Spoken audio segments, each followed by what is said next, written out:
Hey, good morning, it's Owen Bigland. This is the Inside Edge video blog. I've had a couple of American buyers that I've recently been working with. They've been looking at some properties in downtown Vancouver. And both these parties had mentioned to me what they thought, how inexpensive or how cheap the property taxes were on these Vancouver condos. And I had to tell them, you're right, compared to a lot of other North American cities or even world cities, the property taxes we pay in Vancouver here are extremely low.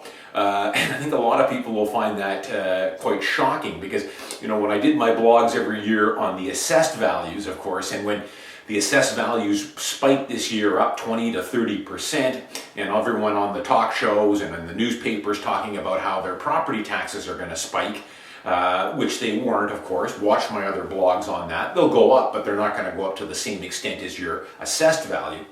But people were complaining about we already pay too much in taxes. Well, you're right. We do as Canadians pay a lot in taxes. We pay a lot in a lot of different taxes, especially in income tax.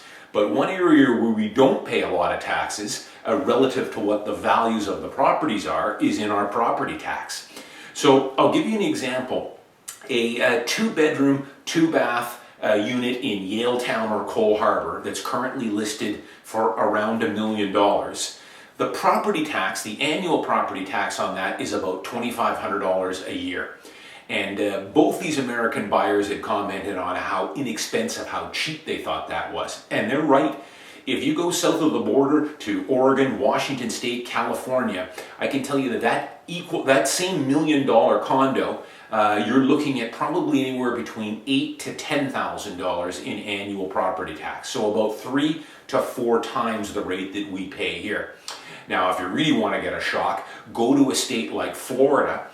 I've got a friend who works in the South Florida area as a realtor, so I see listings all the time from South Florida, but I just pulled one up here recently that he listed.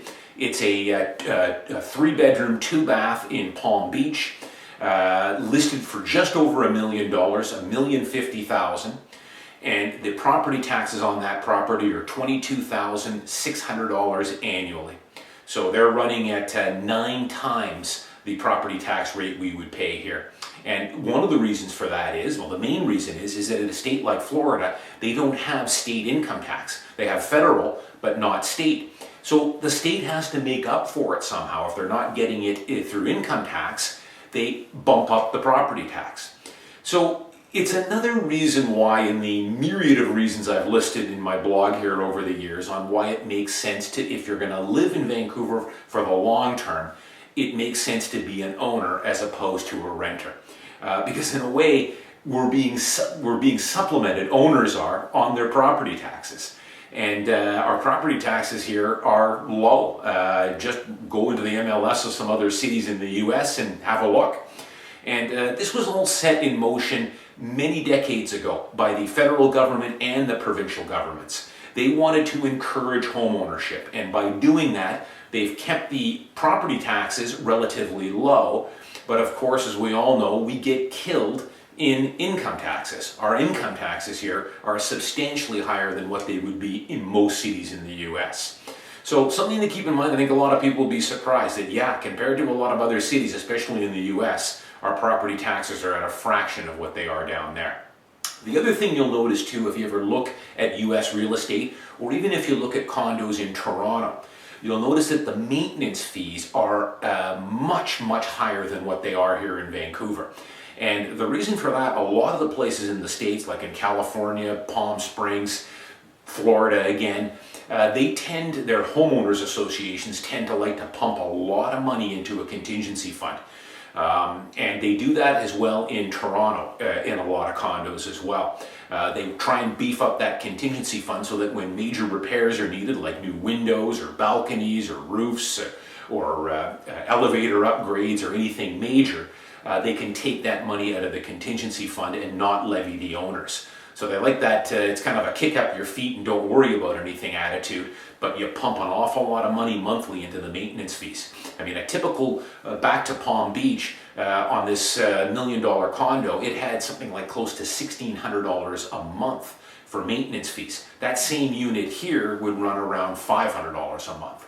The reason being is that here we tend to, yes, put some money into the contingency fund, but we don't over contribute. Generally, when some of the major things happen, usually the owners here get levied. And I tend to side with the levying the owners later on and using the contingency fund just as a buffer to help mitigate some of the costs. There's pros and cons to it. Go back to my earlier blogs. I've talked lots about strata fees, but personally, I'd rather hang on to my money and invest my money as I see fit.